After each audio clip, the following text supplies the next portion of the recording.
Assalamualaikum warahmatullahi wabarakatuh. Waalaikumsalam warahmatullahi wabarakatuh. Alhamdulillah wassalatu wassalamu ala sayyidina Rasulillah sayyidina wa maulana Muhammad ibn Abdullah wa ala alihi wa sahbihi wa mawala. La hawla wa la quwwata illa billah, amma ba'du.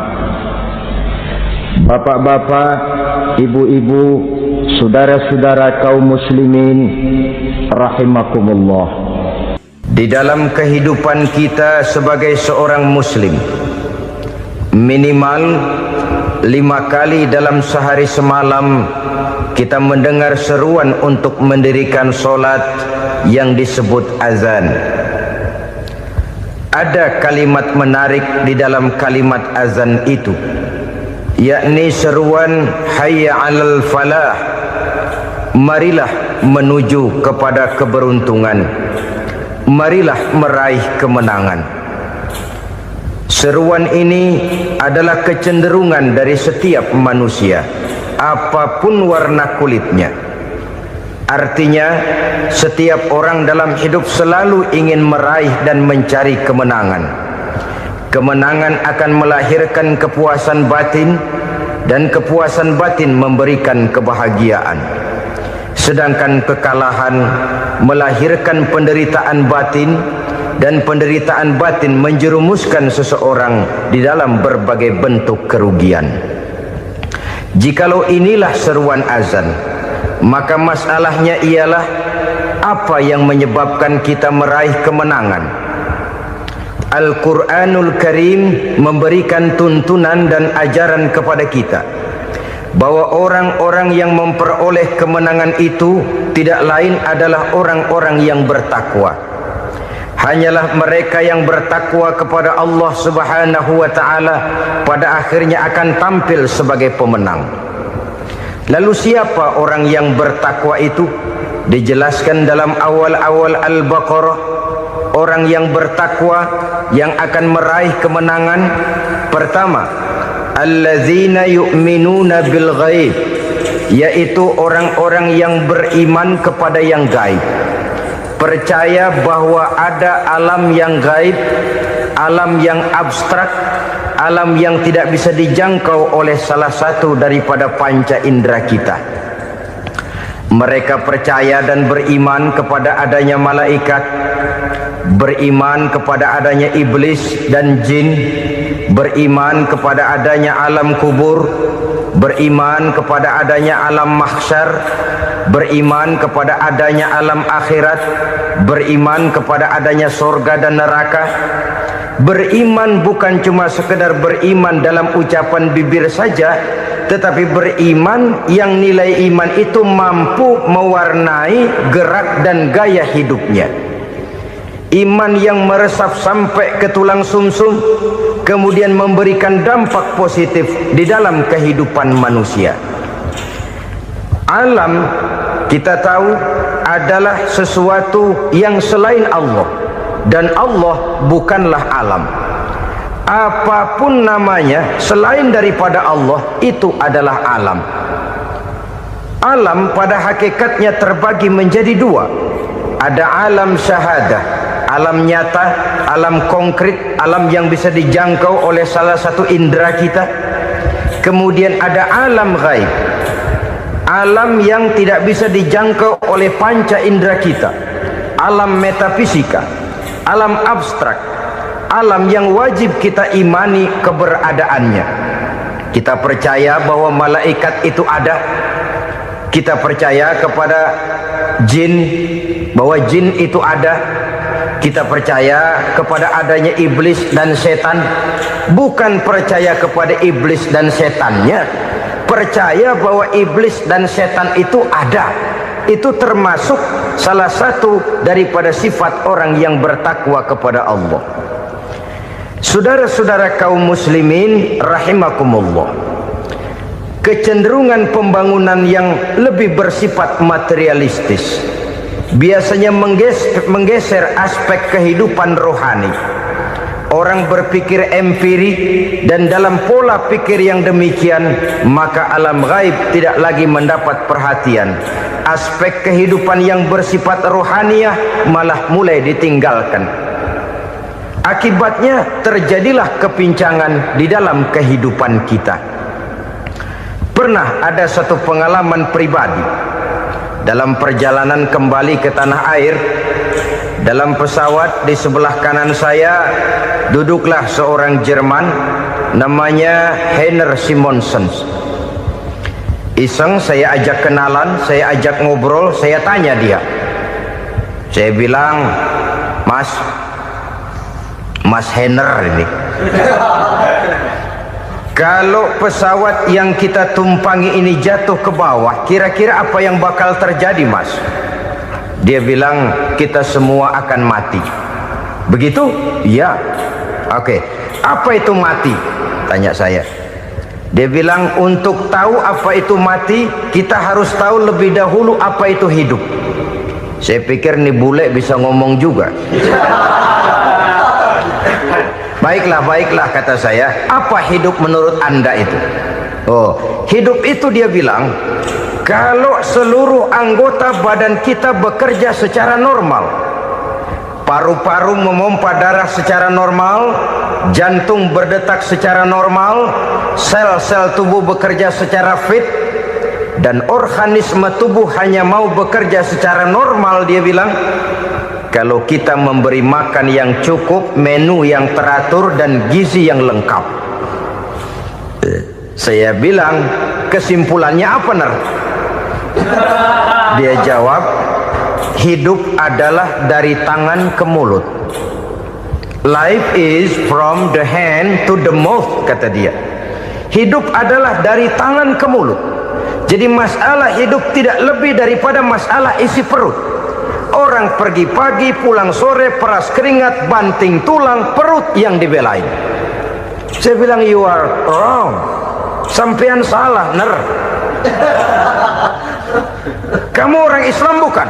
Bukan. Pantas.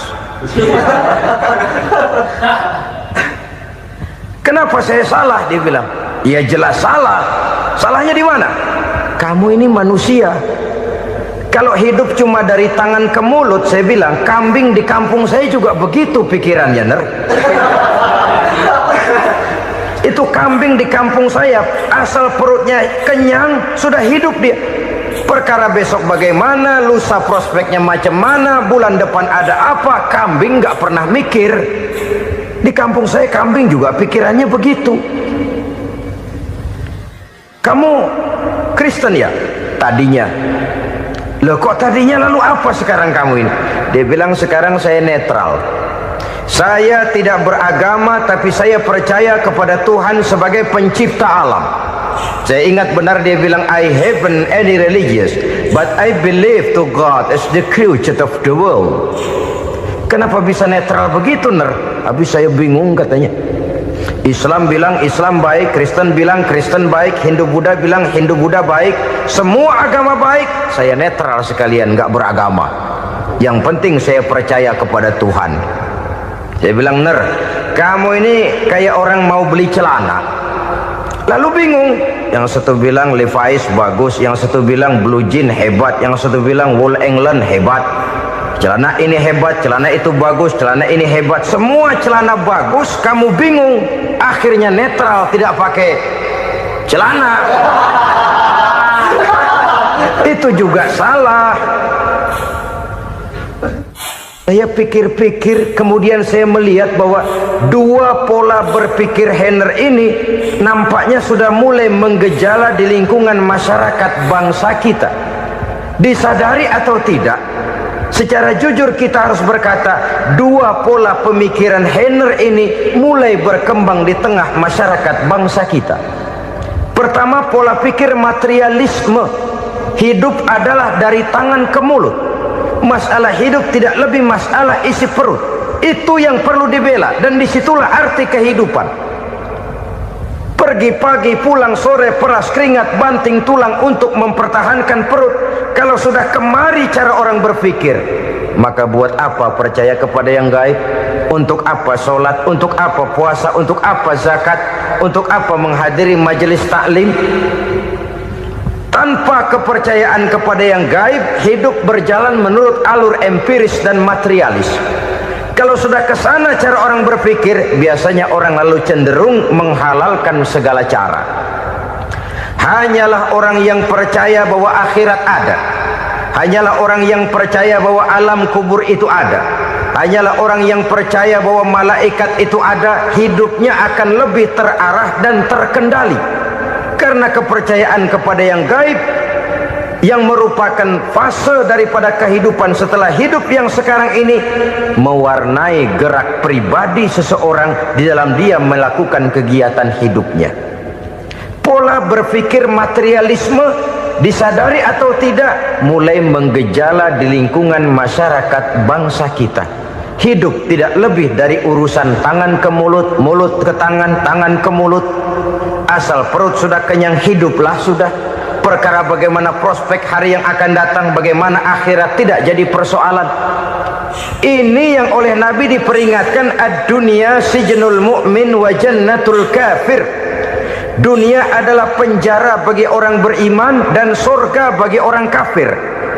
Dulu di zaman Belanda hadis ini pernah disalah tafsirkan, disalah artikan, digunakan sebagai senjata untuk mengkebiri dan membuat impoten umat Islam.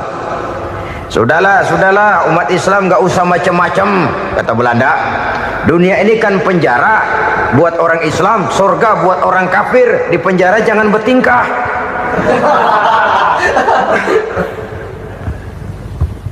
Pengertiannya tidak begitu. Dunia adalah penjara bagi orang mukmin. Artinya dalam kehidupan dunia seorang mukmin tidak bebas memperturutkan hawa nafsunya. Dipenjara hawa nafsunya itu. Sebaliknya surga bagi orang-orang kafir. Buat orang kafir surgalah dunia ini. Mereka bebas memperturutkan hawa nafsunya, dilarang tidak terlarang, dicegah pun tidak tercegah. Mereka hidup menurut alur bisikan nafsu mereka sendiri. Kemudian bila ajal datang, maut merenggut nyawa, selesailah surganya sampai di situ. Maka bagi orang-orang yang tidak percaya kepada adanya akhirat, kepada adanya alam gaib, surganya sebatas umurnya. Sekali lagi, surganya sebatas umurnya. Bila umur selesai, ajal pun datang merenggut nyawa, selesailah sudah surganya sampai di situ. Alangkah pendeknya perjalanan orang-orang yang tidak percaya kepada alam gaib ini. Bagi kita mukmin, jikalau kita mampu memenjarakan hawa nafsu, kita bisa bahagia di dunia ini. Dan Islam memang tidak menyuruh kita sengsara di dunia. Raih dunia, kejar dunia, gapai dunia sebagai alat untuk mencapai kebahagiaan di akhirat nanti. Hidup adalah satu perjalanan panjang yang terbentang sejak kita terlahir dari alam rahim sampai kepada alam akhirat nanti. Andai kata kita gagal meraih kebahagiaan di dunia, toh kita masih punya akhirat. Tapi jangan jadi dalil yang melemahkan semangat. Biarin dah kita di dunia kebelangsak, yang penting akhirat. Akhirnya dunia benar-benar kebelangsak. Bagaimana dunia ini bisa kita raih, dan bagaimana meraih dunia untuk menunjang kepentingan akhirat nanti. Yang kedua, dari pikiran Heiner yang saya lihat menggejala di lingkungan masyarakat bangsa kita, timbulnya manusia-manusia netral. Seolah-olah Tuhan yes, agama no. Sama Tuhan percaya, agama ogah. Tuhan ngangguk, giliran agama godeng. Padahal hampir dalam setiap ayat dalam Quran, kata-kata amanu biasanya bergandeng dengan wa amilus sholihat. Iman dan amal soleh.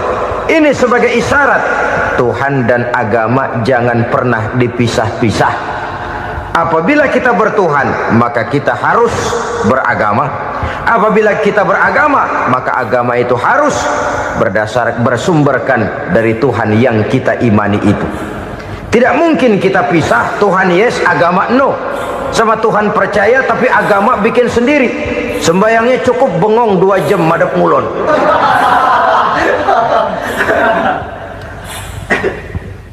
Saudara-saudara kaum muslimin rahimakumullah.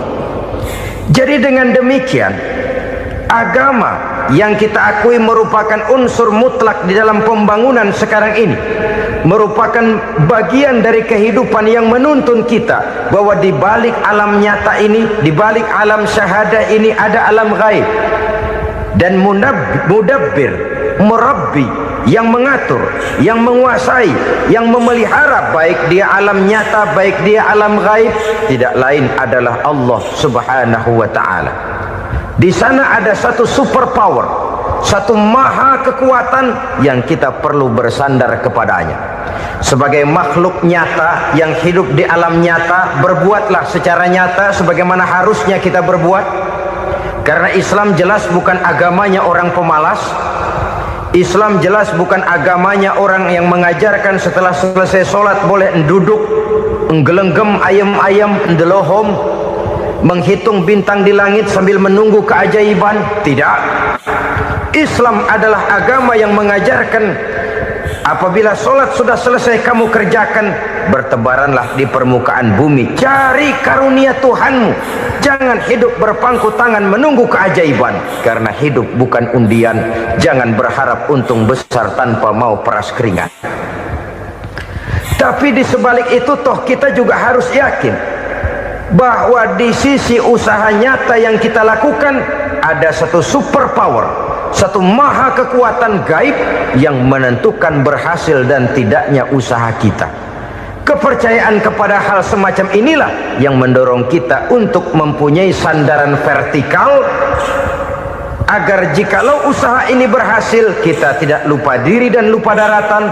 Jikalau usaha ini gagal, kita tidak putus asa dan buruk sangka, tidak cupik pandangan dan sempit hati, tapi mampu melihat persoalan dengan kacamata putih sambil husnuzon kepada Allah Subhanahu wa ta'ala. Kita percaya malaikat itu ada yang namanya raqib dan atid, mengawasi gerak hidup kita sampai kepada gerak hati kita. Ini memberikan sugesti agar kita berhati-hati, tidak sejengkal tanah pun kita bisa berlindung dari pengawasan raqib dan atid. Ada munkar nakir yang akan menyoal kita di alam kubur. Ada malaikat Malik, penjaga neraka. Ada malaikat Ridwan yang menjaga surga. Kita percaya kepada adanya jin, kita percaya kepada adanya setan, iblis. Percaya kepada adanya, bukan mempercayai si setan, si iblis lalu menjadikannya sebagai teman. Tidak. Percaya bahwa mereka itu ada dan merupakan makhluk Allah yang gaib, yang diciptakan Allah Azza wa Jalla. Kepercayaan kepada alam gaib memberikan motivasi terhadap gerak lahir manusia, sehingga dengan motivasi kepercayaan kepada yang gaib, gerak lahir jadi lebih terarah, jadi lebih terpelihara. Pernah seseorang bertanya, "Pak, apakah adanya akhirat bisa dibuktikan secara ilmiah?" Saya bilang tidak bisa, tidak bisa. Kenapa? Karena yang berangkat nggak pernah pulang kembali lagi. Kalau dia pulang kemari bisa kita tanya bagaimana enak di sono. Cuma secara moral saya katakan, lebih beruntung orang yang percaya kepada akhirat daripada yang tidak. Sekarang saudara percaya akhirat ada, lalu saudara baik-baik di dunia, sholat, puasa, zakat, menolong orang lain, menebarkan kebajikan. Saudara mati, andai kata akhirat tidak ada, toh dalam hidup saudara sudah berbuat baik, paling tidak nama saudara akan dikenang sebagai orang baik. Sebaliknya, saudara percaya, kata saya, bahwa akhirat tidak ada, lalu hidup semau-maunya, tenggelam dalam maksiat dan munkarat, menentang Allah, tidak mau ruku dan sujud, lalu saudara mati, kemudian akhirat ada, ayo mau apa?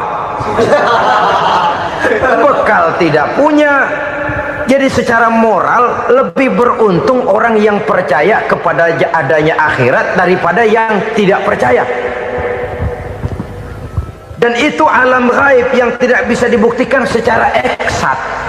Jangankan untuk membuktikan seperti itu, dalam kehidupan sehari-hari saja yang kita rasakan tidak selalu berbentuk toh. Angin, bagaimana sih bentuknya angin? Kita tidak tahu. Merah, artinya kalau dikerok merah. Yang merah itu kulit, yang kulit kita bukan anginnya. Sakit, rasa sakit itu ada, tapi bagaimana bentuk sakit kita nggak pernah tahu. Kalau kita makan cabai pedas, bagaimana bentuk pedas itu tidak ada, tapi rasa ada. Bentuk pedas hijau, cabenya bukan pedasnya. Tidak semua yang kita rasakan bisa kita gambarkan dalam bentuk yang konkret. Oleh karena itu, sekali lagi bahwa kepercayaan kepada alam yang gaib mampu memberikan satu sugesti yang menata kehidupan seseorang lebih lurus, lebih terarah, dan lebih terkendali.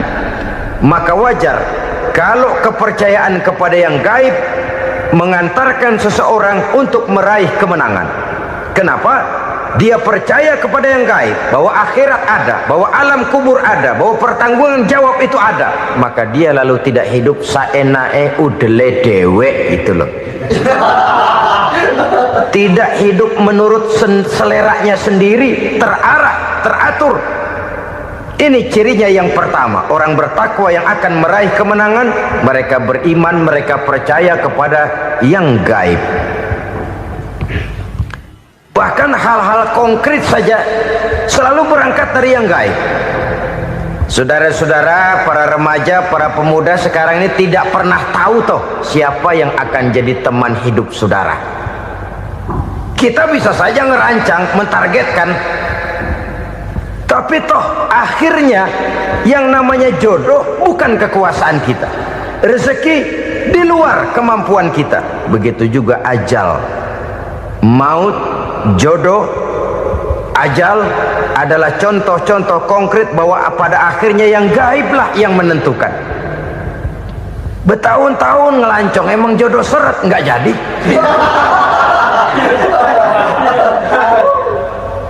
Begitu kenal baru setengah malam nginep ditangkap hansip kan. Hal-hal semacam itu kadang-kadang kita berpikir suuzon, gile, perempuannya cakep banget, lakinya rebek amat. Memang begitulah jodohnya. Memang begitulah jodohnya. Saudara hadirin ma'asyiral muslimin yang saya hormati, jadi hal-hal yang konkret saja kita yakini sepenuhnya ditentukan oleh satu superpower yang gaib itu tadi. Dari sanalah segala ketentuan itu berangkat dan kesanalah segalanya akan kembali. Maka kepercayaan kepada yang gaib meluruskan gerak hidup seseorang dan itu akan mengantarkan dia kepada meraih kemenangan. Satu. Yang kedua, wa yuqimuna shalah. Orang bertakwa yang akan meraih kemenangan itu adalah orang-orang yang mendirikan sholat. Kenapa sholat mengantarkan orang untuk meraih kemenangan? Yang jelas, inna sholata tanha anil fahsya'i wal munkar. Sholat mampu mencegah manusia dari perbuatan keji dan munkar. Banyak filsafat hidup yang terkandung di dalam sholat ini. Sejak kita wudhu sampai kita menghadap ke arah kiblat, sampai kita melakukan gerak-gerak sholat, bacaan-bacaan yang ada di dalam sholat, lalu sampai kepada mengucapkan salam. Banyak filsafat hidup yang terkandung di dalam sholat. Umpamanya saja, setelah takbiratul ihram mulai kita dengan sholat dalam posisi berdiri, diajarkan dalam kitab-kitab fikih agar kita melihat ke arah tempat sujud. Ini kan filsafat kehidupan. Kalau kamu sholat dalam posisi berdiri, lihat tempat sujud. Jangan sholat mata jelalatan, sebab nanti bisa mengurangi kekhusyuan. Jadi wajar kalau yang dikatakan bahwa yang paling afdol adalah shaf yang di depan. Kenapa? Secara harfiah pengertiannya akan lebih mengundang kekhusyuan. Kenapa? Kalau kita di shaf paling depan di masjid umpamanya paling banter kita lihat tembok. Tapi kalau kita soft di tengah atau di belakang, orang-orang di depan kita pun akan kelihatan. Yang bajunya loreng, yang bajunya genggang, yang bajunya macam-macam. Kita lihat, kadang-kadang kita pikirin, ada yang bajunya bolong. Kita sholat tapi dalam hati, nih orang bajunya robek yang nggak tahu apa. Ada saja hal-hal yang mengusik kekhusyuan kita. Oleh sebab itu diajarkan dalam posisi berdiri, lihat, arahkan pandangan matamu kepada tempat sujud. Ini kan filsafat kehidupan. Maksudnya apa? Kalau lagi diri, lihat dong tempat sujud. Kalau udah di atas, ingat dong sama yang bawah. Kalau sudah tinggi, ingat dong dari mana kamu berangkat. Kalau sudah berkuasa, bantu dong yang lemah. Kalau sudah kaya, santuni dong yang miskin. Kalau sudah alim, bimbing dong yang awam. Ini filsafat kehidupan. Dalam posisi berdiri, kau lihat tempat sujud. Ini akan melahirkan kepekaan sosial, di mana seseorang mau tahu kepada orang lainnya. Bagaimanapun kaya kita, tinggi pangkat dan jabatan kita, jikalau hidup hanya untuk kepentingan perut sendiri saja, rasanya belum membawa manfaat di dalam kehidupan kita. Tapi efek yang tertinggi sesungguhnya, sholat mencegah manusia dari perbuatan keji dan munkar. Perbuatan keji dan munkar, walaupun kelihatannya mendatangkan uang, membawa keuntungan, tapi itu keuntungan semu, keuntungan sementara. Dengan menipu orang lain kita bisa dapat untung, tapi tidak membawa berkah. Dan itu adalah kerugian besar dalam kehidupan kita. Maka untuk meraih kemenangan, harus dimulai dengan membentuk kepribadian yang tegar, memiliki sandaran vertikal yang langsung kepada Allah Subhanahu wa ta'ala. Dan itu hanya bisa kita tempuh melalui jalur ibadah formal yang sudah ditentukan Allah, yakni sholat yang 5 waktu. Untuk memperkuat itu, ada sholat-sholat sunnah, rawatib, nawafil, sebagai terminal-terminal kontrol cadangan untuk memelihara stabilitas temperatur batin di dalam kita berhubungan dengan zat yang maha gaib, yaitu Allah Subhanahu wa ta'ala. Orang sering bertanya, Pak, itu tetangga saya nggak sholat, duitnya nggak habis-habis, Pak. Nggak sholat tapi mobilnya tambah terus, nggak sholat tapi usahanya makin maju. Tapi di sisi lain ada orang yang rajin sholat, rezekinya butak bener. Anaknya mana kurus, mana korengan. Saudara hadirin ma'asyiral muslimin rahimakumullah. Harus saya katakan bahwa sholat memang bukan untuk cari duit. Sholat adalah sandaran vertikal kita kepada Allah. Sedangkan soal rezeki itu berkaitan dengan sifat Allah maha pengasih dan maha penyayang. Allah maha pengasih, siapapun dikasih kalau mau usaha. Allah maha penyayang, tidak semua orang disayang oleh Allah Azza wa Jalla. Dan belum tentu banyak harta itu merupakan nikmat. Mungkin juga istidraj. Artinya istidraj itu dikasih tapi diambulin, kalau bahasa Betawinya itu. Dikasih tapi diambulin, itu bukan merupakan nikmat sesungguhnya, lebih merupakan azab dari Allah Subhanahu wa ta'ala.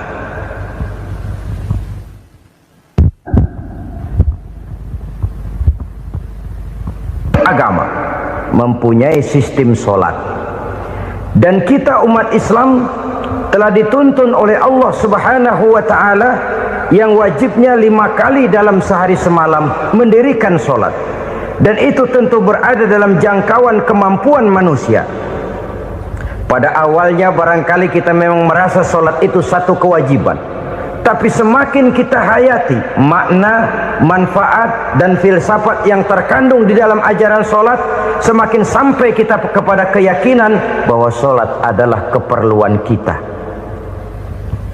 Sehingga pada waktu tertentu dinilai puncaknya, kita tidak lagi akan berkata saya wajib sholat, tapi kita akan berkata saya perlu sholat. Kalau kita sudah merasakan itu adalah keperluan kita, nah di sanalah kita baru akan merasakan ruginya kalau hal itu tidak kita laksanakan. Sepanjang kita masih berkata saya wajib sholat, kita akan lebih merasakan dia sebagai beban ketimbang sebagai keperluan. Yang jelas Allah tidak memerlukan ibadah yang kita laksanakan ini. Dengan kata lain,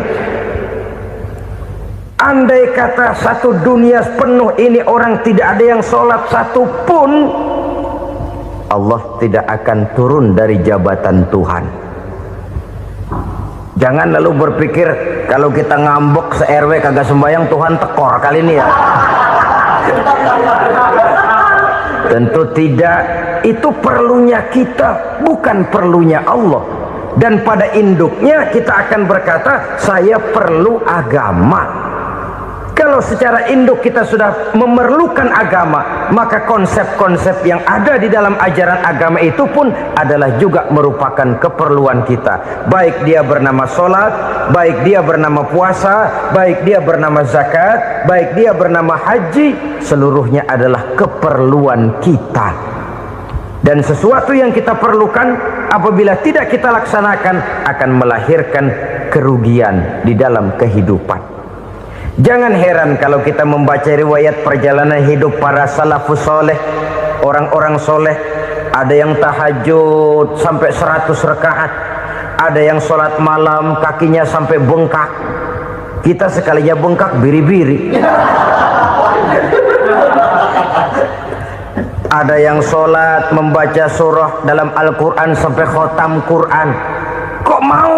Mereka sudah merasakan itu keperluan. Itu saja soalnya.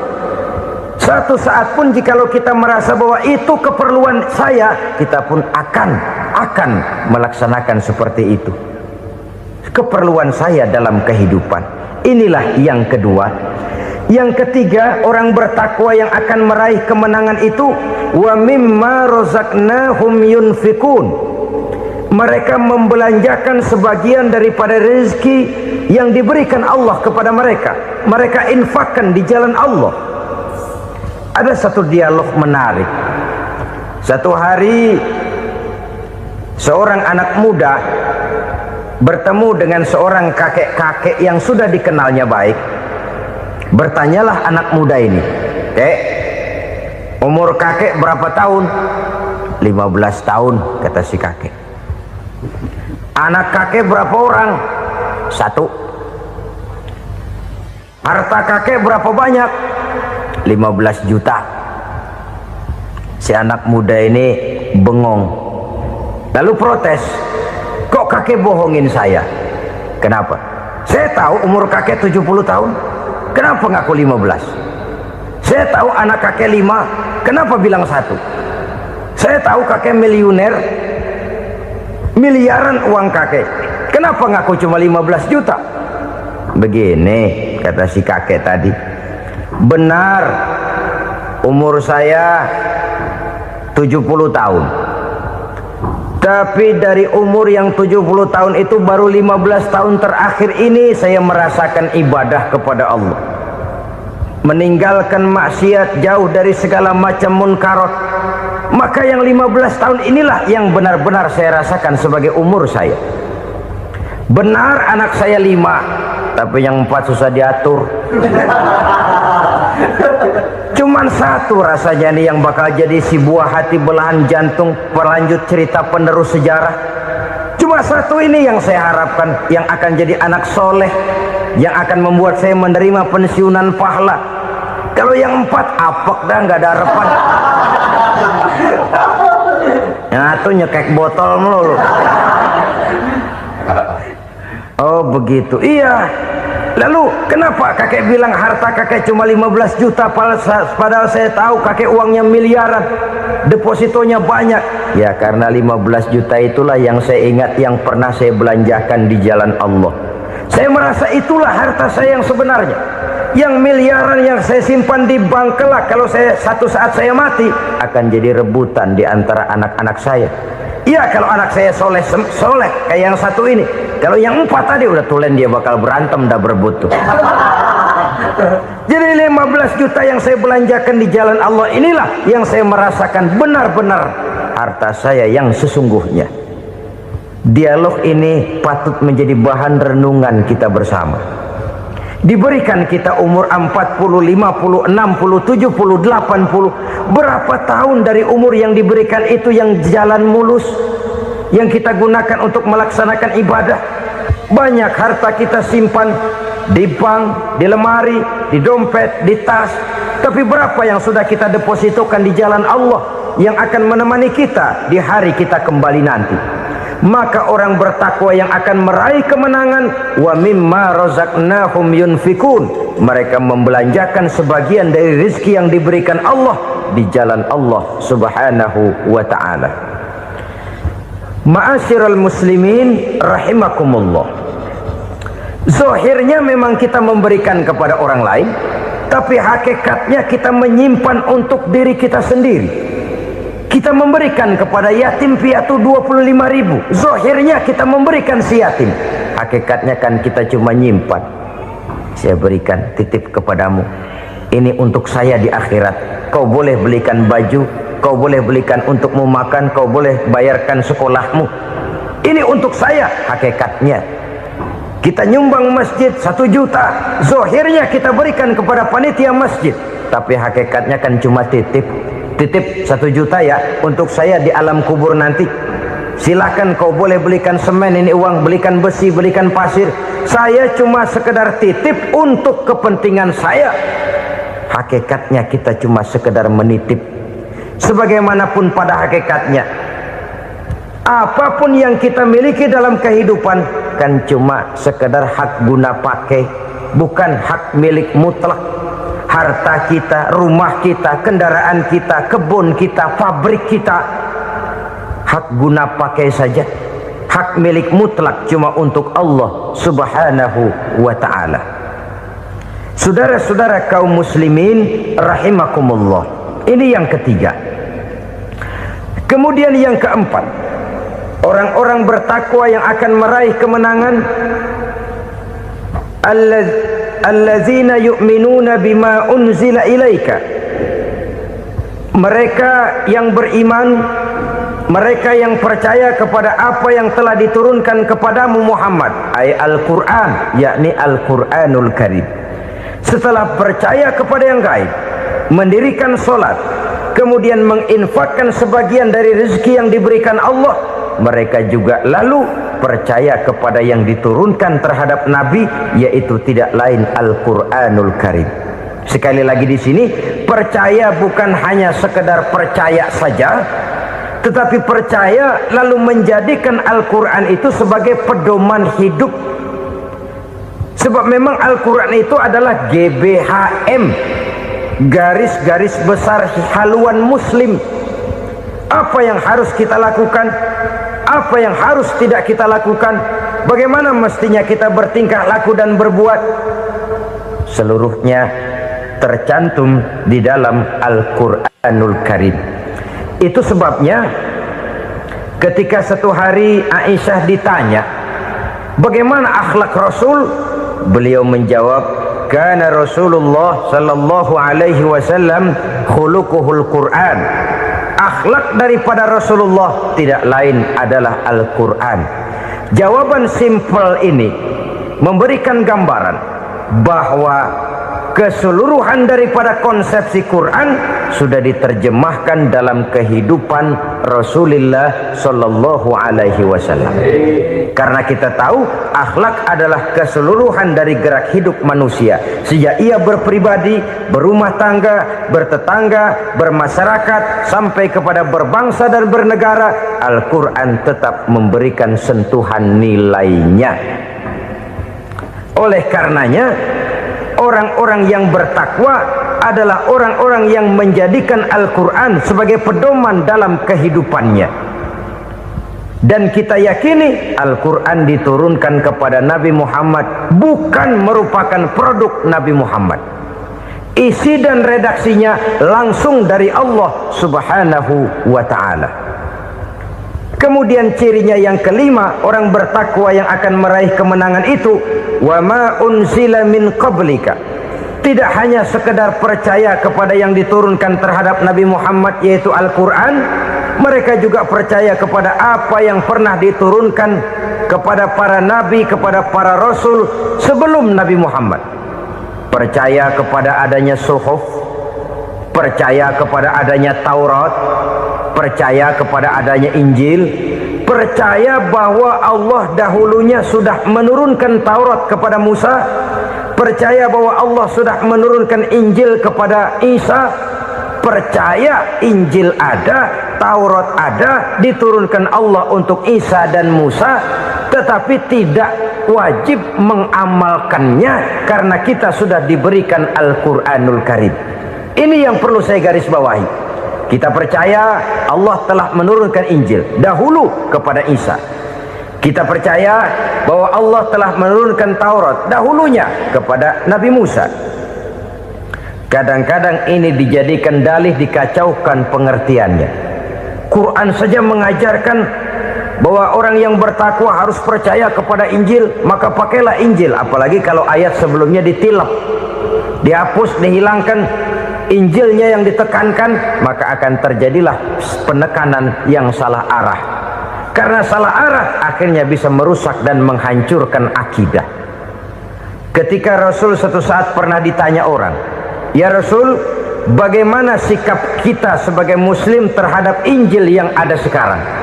Beliau menjawab, "La tukadzibuhu jami'an wa la tusaddiquhu jami'an."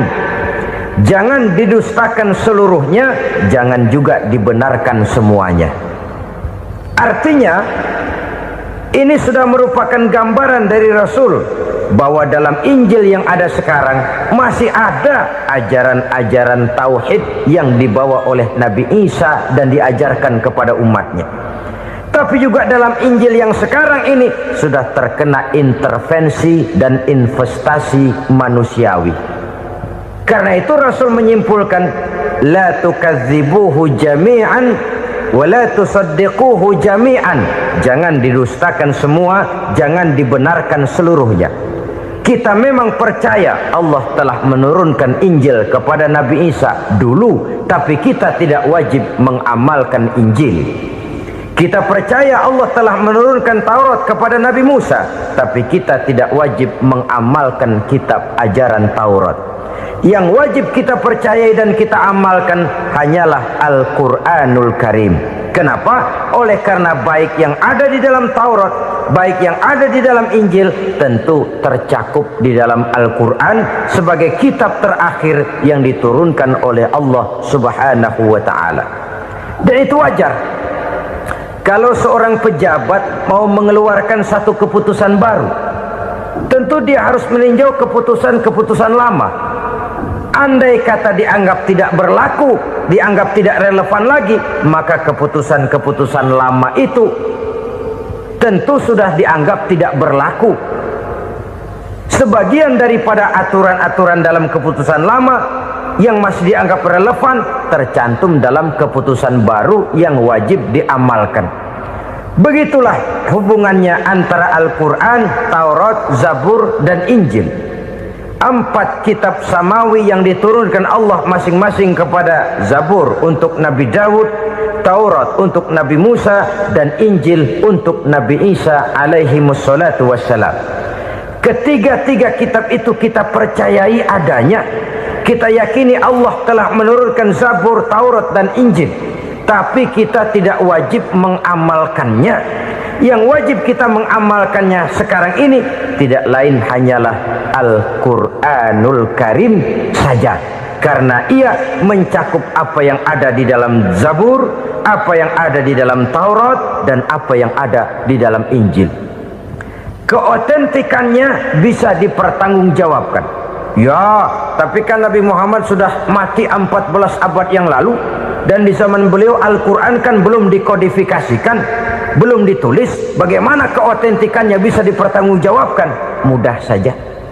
Allah berjanji, "Inna nahnu nazzalna dzikra wa inna lahu lahafizun." Kami yang menurunkan Al-Quran dan kami yang akan menjaga dan memeliharanya. Allah turunkan Quran, Allah menjaganya. Bagaimana cara Allah menjaga Al-Quran itu? Banyaknya orang-orang yang hafaz Al-Quran. hafaz Al-Quran 30 juz 114 surah 6666 ayat, sehingga jangankan satu kata, jangankan satu ayat, satu kalimat saja berubah sudah akan timbul reaksi dan mudah dimengerti. Kenapa? Banyak orang-orang yang hafaz Al-Quran.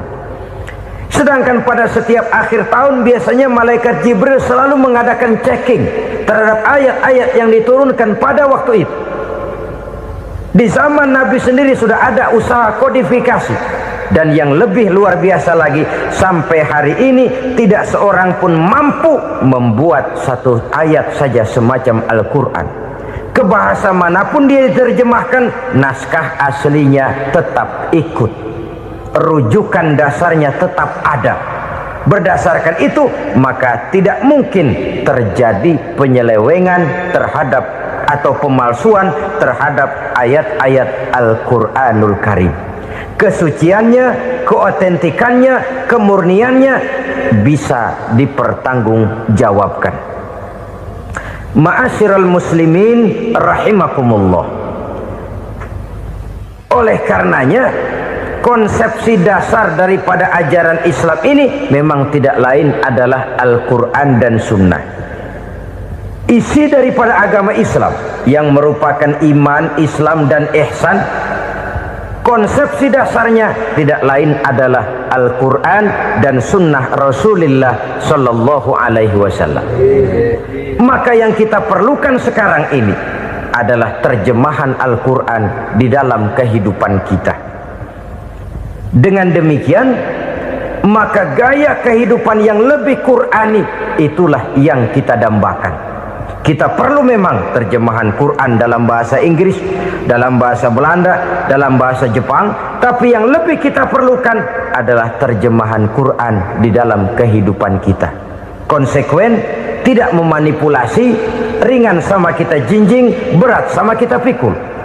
Jangan kalau lempengan ayat Quran tuh kira-kira enak diamalin, keras teriakan kita. Giliran kira-kira ayat Quran itu mukul kepala kita sendiri, diam kita. Itu ciri yang pernah disindir Allah dalam awal-awal Baqarah juga itu. Ciri beragamanya orang yang munafik. Kullama adha'a lahum masyawfih, kata Allah. Wa iza azlama alaihim qamu. Apabila terang mereka jalan, apabila gelap mereka berhenti. Artinya, kalau kira-kira di Islam nguntungin, rame-rame pada teriak Islam. Tapi ketika diminta untuk berjuang, ketika dituntut untuk berkorban, rame-rame mengundurkan diri. Nasib agama tidak ubahnya seperti daun pisang yang dikait orang di tepi jalan lantaran tak berpayung di ketika hari hujan. Manakala hujan usailah sudah, daun itu pun dicampakkan di tepi jalan, diinjak pula orang nan lalu. Artinya, orang menjadikan agama cuma sebagai lipstick, decoration only, tidak konsekuen. Hanya pada saat-saat kelihatannya Islam membawa keuntungan, rame-rame orang teriak-teriak tentang Islam. Tapi jikalau diminta berjuang, jikalau dituntut untuk berkorban, biasanya rame-rame juga mengundurkan diri. Jangan heran kalau mayoritas hitungan kita, tapi minoritas peranan kita. Kuantitas kita dalam jumlah, tapi dalam kualitas kita lebih sering jadi penonton daripada jadi pemain. Padahal itu sangat tidak boleh terjadi. Umat Islam di Indonesia harus bangkit. Umat Islam di Indonesia harus sadar akan keberadaannya. Tidak boleh hanya jadi penonton berpangku tangan, karena memang agama kita juga mengajarkan untuk konsekuen di dalam menjabarkan ajaran-ajaran daripada agama kita. Kita sering menjadi jatuh menjadi umat yang lemah oleh karena kita ini tidak pandai menggalang kebersamaan yang diakibatkan tidak konsekuennya kita. Diistilahkan bahwa umat Islam di dalam menggalang kebersamaannya itu harus seperti orang main sepak bola. Saudara-saudara kan tahu orang main sepak bola itu. Orang main sepak bola, kalau pertandingan belum dimulai sih silakan saja kumpul di luar lapangan, atur strategi yang baik. Tapi kalau pertandingan sudah dimulai, turun ke lapangan hijau, jangan kumpul terus. Ada sepak bola gotong royong. mundur rame-rame, depan ke depan kumpul melulu mainnya. Kalah. Orang main sepak bola itu ya harus ada penyerang tengah, harus ada penjaga gawang, harus ada strikernya, harus ada kiri luarnya, kanan dalamnya yang jadi backnya. Posisi boleh bermacam-macam, tapi yang penting saling ngoper untuk menggolkan gawang lawan. Begitulah umat Islam ini. Boleh ada yang jadi pejabat, boleh ada yang jadi pengusaha, boleh ada yang jadi petani, silakan ada yang jadi seniman, ada yang jadi penyair, ada yang jadi artis sekalipun. Tapi kalau sudah berhasil menguasai bola, jangan lupa operannya. Operan itu yang langka. Kita ini muslim kadang-kadang kalau sudah memegang menguasai bola, kalau belum mau mampus, belum mau ngoper. Nanti kalau sudah nggak punya bola, baru mau ngoper. Kalau sudah dengar-dengar mau dekat pensiun, baru mau jihad, baru mau berjuang, baru mau ngurus pesantren. Tanda tangan sudah tidak laku, memo sudah tidak dihargai, baru mau berjuang. Kemarin kemana, Mas? Kita tidak pandai memanfaatkan posisi. Dengan kata lain, kalau kembali kepada persoalan kita, konsekuensi kita terhadap agama yang kita anut ini belum ideal. Kita masih lebih sering berislam ini pada saat-saat yang menurut perhitungan kita membawa keuntungan. Tapi kalau diminta berjuang, dituntut berkorban, yang itu pun hakikatnya adalah untuk kepentingan kita juga. Allah tidak pernah menuntut kita untuk jihad bagi kepentingan Allah, itu tidak. Berjuang menegakkan agama Allah, apakah untuk kepentingan Allah? Tidak. Untuk kepentingan kita. Sebab nilai-nilai jihad itu pada akhirnya akan membawa kita kepada suatu kebahagiaan. Setidaknya kalau tidak di dunia, tentu di akhirat sebagai syahid. Oleh karena itu, pada bagian akhir ini saya ingin mengajak, marilah kita konsekuen. Sekali kita berkitabkan Al-Quranul Karim, mari dia kita jadikan pedoman. Jangan cuma kita jadikan sebagai penghias dinding, pelengkap rumah, bahwa di rumah kita ada Al-Quran, tapi yang baca kecoa. Habis pada bolong tuh Quran. Yang penting kan punya Quran. Ditaruh di pintu rumah. Biar apa? Biar kuntilanak kagak masuk katanya. Ya apa itu nasib Quran, cuma kerjanya jaga pintu, ngusir kuntilanak, ngusir memedi. Bagaimana kita hidup menurut tuntunan Al-Quran? Kadang-kadang tidak pernah menjadi masalah bagi kita. Maka bagaimanakah Al-Quran akan mungkin membawa keberkahan dalam hidup kalau ajarannya kita injak-injak dalam keseharian kita? Mewujudkan gaya hidup yang lebih Qurani, itulah yang akan kita rintis di dalam kehidupan kita, bertahap, step by step, menurut kemampuan yang ada pada kita. Jika jalan ini tidak bisa kita selesaikan, percayalah akan ada generasi penerus yang akan melanjutkan usaha dan cita-cita mulia itu.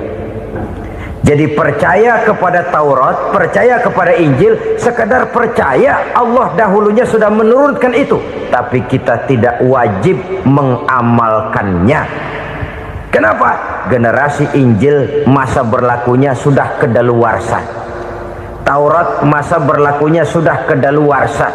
Injil pernah berlaku untuk orang Nasrani di zaman Nabi Isa. Taurat pernah berlaku untuk orang Yahudi di zaman Nabi Musa. Setelah generasinya berlalu, datang Rasul penutup yang membawa Al-Quranul Karim. Maka Al-Quran itulah yang berlaku menjadi pedoman sampai hari akhir nanti. Jangan jauh dari Al-Quran, karena apabila ini kita lakukan, maka kita akan kembali kepada satu gaya hidup yang jauh dari tuntunan agama, dan itu artinya kita akan semakin jauh untuk meraih kemenangan. Saudara-saudara kaum muslimin rahimakumullah, yang keenam, yang terakhir, orang-orang bertakwa yang akan meraih kemenangan itu wabil akhirati hum yuqinun. Mereka percaya, mereka yakin seyakin-yakinnya akan adanya hari akhir, di mana seseorang akan mempertanggungjawabkan seluruh perbuatannya di dalam hidup ini. Dan tidak ada satu perbuatan yang bagaimana kecilnya sekalipun yang tersembunyi dalam pandangan manusia yang tidak akan dibukakan persoalannya di mahkamah Qadi Rabbul Jalil di akhirat nanti. Itulah sebabnya maka percaya kepada akhirat disebut secara khusus. Padahal di awal tadi sudah dijelaskan yu'minuna bil ghaib, percaya kepada alam gaib, dan alam gaib ini termasuk akhirat. Kenapa pada bagian akhir disebut lagi akhirat? Karena ternyata bahwa kepercayaan kepada adanya akhirat merupakan induk dari kepercayaan terhadap adanya malaikat, setan, jin dan lain sebagainya, dan akan lebih memberikan sugesti dalam kehidupan manusia untuk meluruskan gerak hidupnya. Jikalau satu saat tergerak hati akan berbuat kejahatan, ingin mencuri, sadarlah, awas ada akhirat. Sebab kalau kita cuma teriak awas ada polisi, itu cuma tertunda sementara. Begitu polisi meleng, embat. Kalau kita ingin berbuat jahat cuma berteriak awas ada hansip, cuma sementara ketika hansip itu ada. Tapi kalau ceritanya awas ada akhirat, mau menyeleweng awas ada akhirat, mau berjudi awas ada akhirat, mau mencuri awas ada akhirat. Keyakinan yang akan meluruskan gerak hidup manusia sehingga gerak itu jadi lebih terarah dan terkontrol, tidak merugikan baik diri sendiri, lebih-lebih orang lain. Ternyata bahwa kepercayaan kepadanya adanya hari akhirat sanggup menjadi sumber daya kontrol dari kehidupan manusia sehingga ia tidak terjebak dalam perbuatan maksiat dan munkarat. Saudara-saudara kaum muslimin, inilah saja yang kita bicarakan pada pertemuan kali ini. Semoga Allah Subhanahu wa taala memberikan kekuatan zahir dan batin kepada kita untuk dapat meraih kemenangan dengan beriman kepada yang gaib, mendirikan solat, membelanjakan sebagian dari rezeki yang diberikan Allah, percaya kepada Al-Quran, beriman kepada kitab-kitab yang diturunkan sebelum Al-Quran, lalu meyakini adanya hari akhirat. Terima kasih.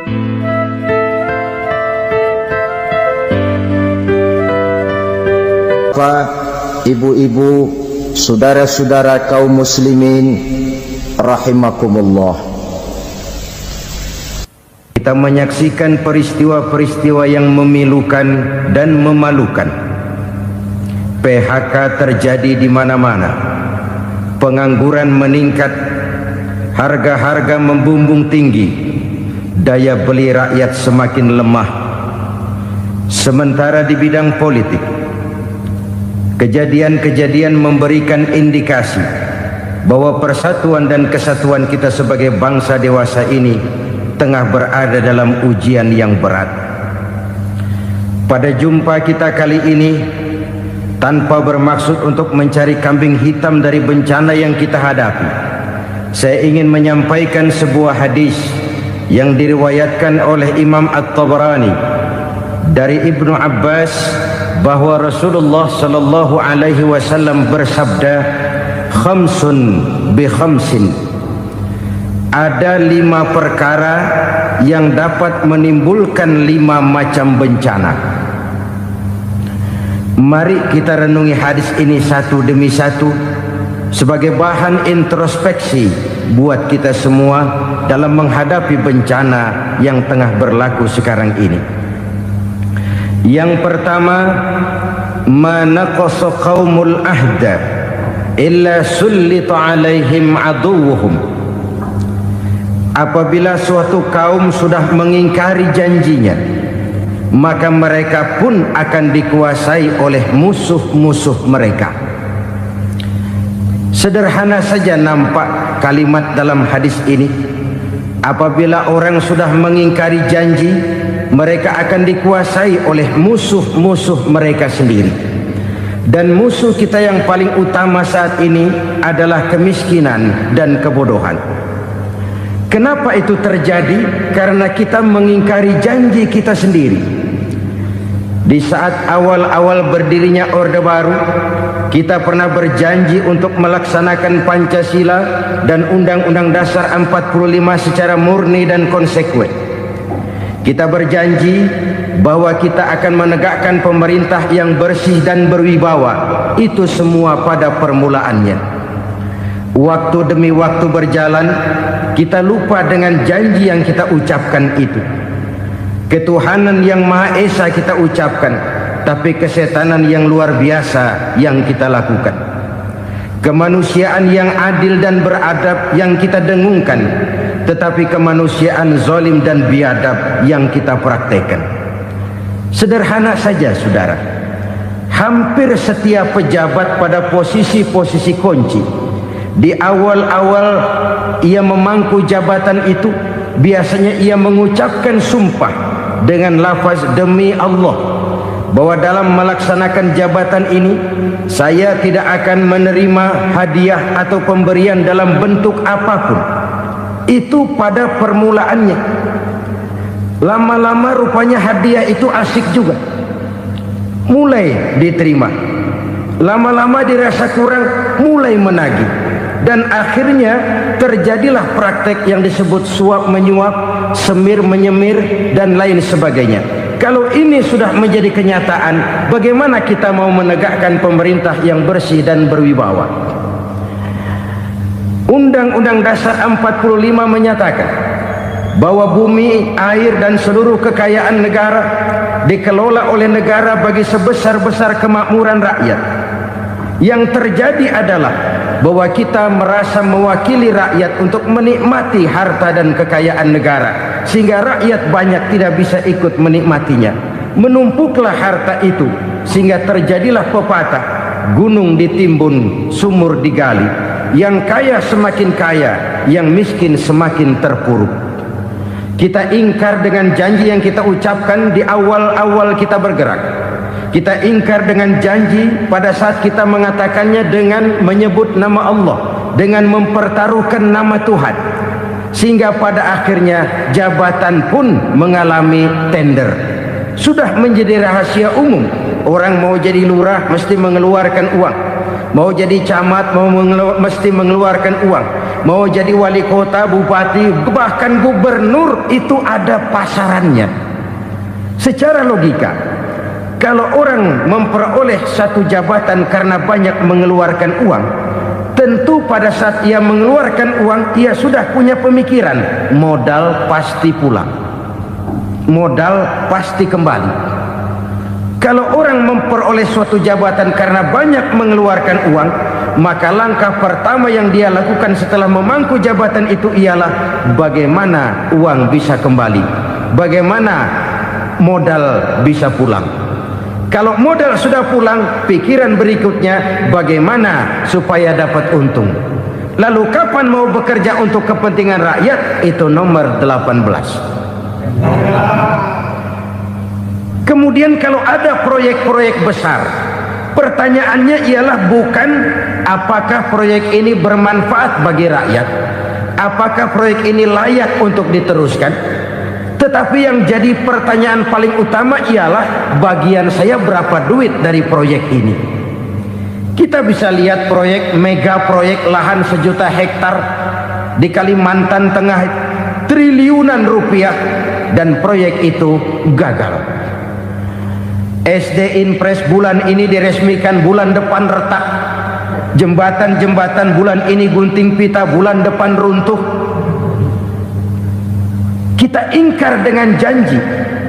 Kita berkata kita bekerja untuk kepentingan rakyat, tapi kita tidak pernah mengenal rakyat itu. Apabila suatu kaum sudah mulai mengingkari janji, maka mereka akan dikuasai oleh musuh-musuh mereka.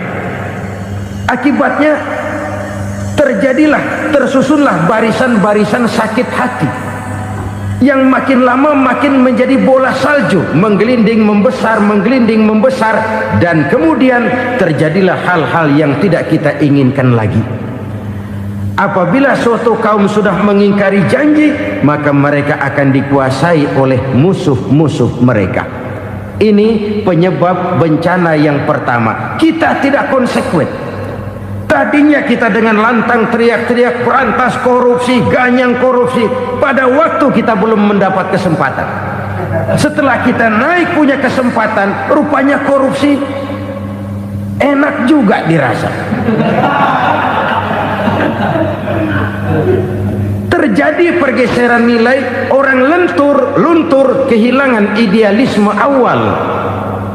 Lalu untuk menghibur diri, menutup kesalahan, kita gunakanlah pepatah bahwa tidak ada gading yang tak retak, bahwa kita harus mikul dhuwur mendem jero.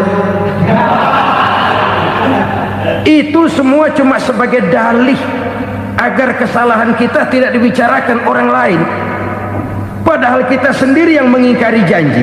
Kita yang keluar dari komitmen awal kita. Kita berjanji melaksanakan Pancasila dan Undang-Undang Dasar 45 dengan murni dan konsekuen. Kita berjanji untuk menegakkan pemerintah yang bersih dan berwibawa. Namun dalam kenyataannya itu tidak kita laksanakan dengan sebagaimana mestinya. Kita bergeser, kita mengalami proses degradasi, peluncuran nilai, dan akhirnya terbentuklah barisan-barisan sakit hati yang semakin lama semakin membesar itu. Kita harus introspeksi. Memang kalau zaman sedang susah, biasanya kambing hitam laris, tukang kompor gentayangan. Itu dari dulu selalu mencari kambing hitam. Karena itu kita tidak bicara orang, kita tidak bicara siapa yang salah, kita bicara sistem, dan sistem itu bisa mengena siapa saja. Kalau orang sudah mulai mengingkari janji, bergeser dari komitmen awal, itu sudah mulai ia mengalami proses peluncuran, proses degradasi. Ini penyebab yang pertama. Kita tidak lagi konsekuen bahwa bumi, air, sumber daya alam adalah milik negara, dikuasai oleh negara, digunakan bagi sebesar-besar kemakmuran rakyat. Ternyata rakyat yang makmur itu tidak merupakan gambaran yang menyeluruh dari rakyat kita. Undang-undang dasar kita menganut ekonomi kekeluargaan, tapi yang kita praktekkan adalah ekonomi keluarga. Kalau bukan keluarga nggak dapat proyek. Kalau bukan keluarga nggak dapat macam-macam. Kekeluargaan kita rubah menjadi keluarga, timbullah penyakit nepotisme. Kita bergeser, kita ingkari janji, dan kita anggap kita atasnamakan rakyat. Rakyat cuma sekedar jadi address, rakyat cuma sekedar jadi alamat, tetapi kehidupan mereka tidak banyak berubah dan tidak banyak terangkat. Kaum muslimin rahimakumullah, ini penyakit yang pertama, penyebab bencana yang pertama. Yang kedua, kata Nabi, wa ma hakamu bighairi ma anzalallah. Apabila hukum yang diterapkan sudah tidak lagi bersumber dari hukum Allah, illa fasha fihimul faqru, maka akan bertebaranlah kemiskinan di mana-mana. Ini artinya apa? Apabila hukum tinggal sebuah stempel, apabila hukum sudah diatur menurut kepentingan, apabila hukum sudah tidak lagi ditegakkan secara adil, maka kemiskinan merambah di mana-mana. Hukum diatur menurut selera orang yang sedang berkuasa, maka yang benar bisa jadi salah, yang salah bisa jadi benar. Hukum dalam kenyataan hidup berlaku seperti pisau. Pisau itu kan saudara lihat, yang namanya pisau dimanapun itu tajamnya ke bawah, ke atas tumpul. Kalau hukum itu, kalau untuk rakyat, hukum itu tajam bukan main, cepat sekali dilaksanakan. Tapi giliran menengah ke atas, yang gedean dikit berbuat salah, hukum tompul. Hukum pura-pura tidak dengar. Akibatnya terluka rasa keadilan rakyat. Satu kasus rakyat diam, dua kasus rakyat diam, tiga kasus rakyat diam, kasus terakumulasi di hati rakyat. Luka rasa keadilan, dan itu menjadi sumber bencana. Penjarahan, kita tidak setuju itu, tapi kita harus melihat kausalnya. Itu kan tidak berdiri sendiri. Itu kan karena terlukanya rasa keadilan rakyat, melihat kesempatan ini tidak merata. Kalau rakyat ini yang ngajukan kredit ke bank, walaupun jumlahnya cuma jutaan, ratusan ribu, susahnya 17 setan. Tapi ada orang-orang tertentu yang agunannya palsu, jaminannya palsu, bawa kata belece, bukan cuma miliaran, triliunan kredit bisa keluar. Terluka rasa keadilan, hilangnya kesempatan. Rakyat cuma dapat kesempitan, jarang dapat kesempatan. Dari lukanya rasa keadilan ini, memang ya entah lipstick, entah basa-basi, dibentuklah tim ini, dibentuklah badan pengawas ini, dibentuklah tim ini. Kalau membentur tahu, hancur tahu. Tapi kalau tim yang dibentuk membentur karang, bukan karangnya yang hancur biasanya, timnya yang bubar. Kenapa? Yang dibentur batu karang yang sangat keras. Kita main-main dengan hukum, kita tidak konsekuen dengan hukum, luka rasa keadilan, dan itu terakumulasi. Edi Tamsil, rakyat tahu, terakumulasi, menguap begitu saja. Kasus-kasus lain rakyat tahu, menguap begitu saja. Ketidakadilan, terakumulasi, mengendap di hati rakyat, menunggu ledakan. Pada saat sumbu meledak, rakyat tidak bisa dibendung lagi. Oke, kita tidak setuju dengan penjarahan, tapi jangan melihat itu sebagai peristiwa yang berdiri sendiri. Kenapa itu terjadi? Kausalnya kenapa? Oke, kita tidak setuju memang, tapi yang dijarah oleh rakyat kan memang cuma untuk perut.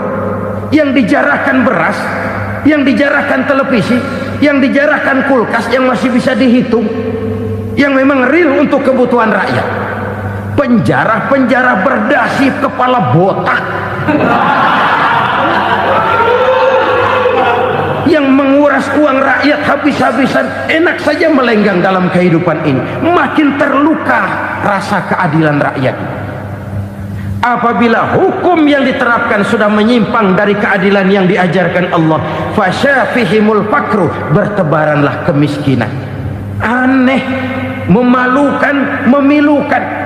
Sebuah negara agraris yang katanya pulaunya hijau royo-royo, Gemari Palau Jenawi Toto Tentem Kertora Harjo, yang tahun 93 pernah mendapat penghargaan dari FAO, Badan Pangan Sedunia, sebagai negara yang berhasil dalam swasembada pangan. Sekarang ini kita terpaksa betul beli beras dari Vietnam, beli beras ke Kamboja, beli kedelai dari Kamboja.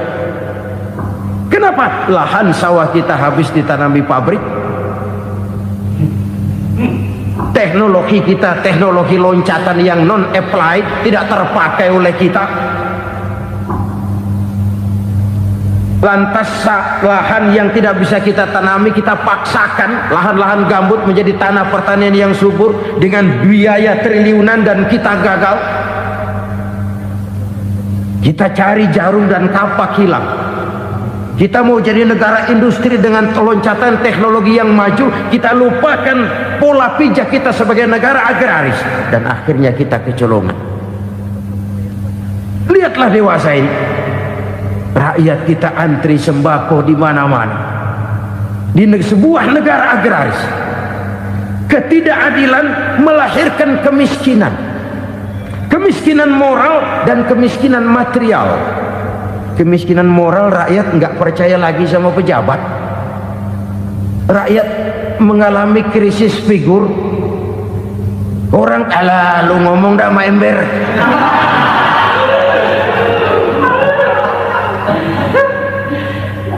Penataran yang menghabiskan biaya miliaran itu melahirkan pejabat-pejabat korup. Pengawasan yang menghabiskan biaya miliaran itu ternyata impoten, mandul. Kemiskinan moral. Jujur saya berkata, saudara-saudara, setelah pintu reformasi dibuka, itu yang masuk memang macam-macam. Ada yang memang punya tujuan murni, konsekuen, dan punya konsep. Ada yang nunggu di tikungan, begitu mobil lewat nyamber pintu, berangkat ikut reformasi. Ada yang memanfaatkan momentum mumpung untuk nyampein unek-unek, ngerti enggak, pokoknya ngomong. Sehingga keadaan semakin rancu, kebingungan semakin menjadi-jadi, masalah yang paling urgen tidak terselesaikan. Sekarang ini orang berpikir mendingan jadi pala ular daripada jadi buntut macan. Buntut macan memang hebat macan, tapi kalau buntutnya cuma ugel-ugel di belakang buat apa? Mendingan jadi pala ular, kecil juga nyaplok. Artinya ya biar kecil juga kalau punya partai kan gagah. Lalu rame-rame bikin partai kayak bikin arisan. Orang makin mengalami dislokasi. Semua mau jadi pahlawan, semua mau nomor satu, semua ngomong. Iya kalau bidangnya, kalau bukan makin rancu. Marilah lewat kesempatan ini saya mengajak kita untuk tahu diri. Biarkan politisi ngomong politik, biarkan ekonom menata ekonomi, biarkan praktisi bicara soal hukum, biarkan rakyat munajat, istighfar, mohon pertolongan Allah. Tahu diri kita. Kalau memang ayam, kukuruyuk aja dah. Kalau memang kucing, ayo ngeong. Kalau kambing, silahkan ngembe. Udah tahu ayam, ngeong bunyinya. Suaranya palas, orang nggak ngerti, bingung, makin menjadi-jadi. Ibarat kesebelasan sepak bola bangsa kita sekarang ini, rame-rame mau bikin gol, kiper ikut nyerang sekarang. Memilukan dan bahkan memalukan. Wa ma hakamu bighairi ma anzalallah illa fasyafihimul fakru. Kalau hukum yang diterapkan sudah menyimpang dari keadilan yang diajarkan Allah, bertebaranlah kemiskinan di mana-mana. Coba sekarang ini yang punya duit bingung, apalagi yang kagak punya duit. Yang pengusaha gede ngeluh, apalagi yang pengusaha pas-pasan.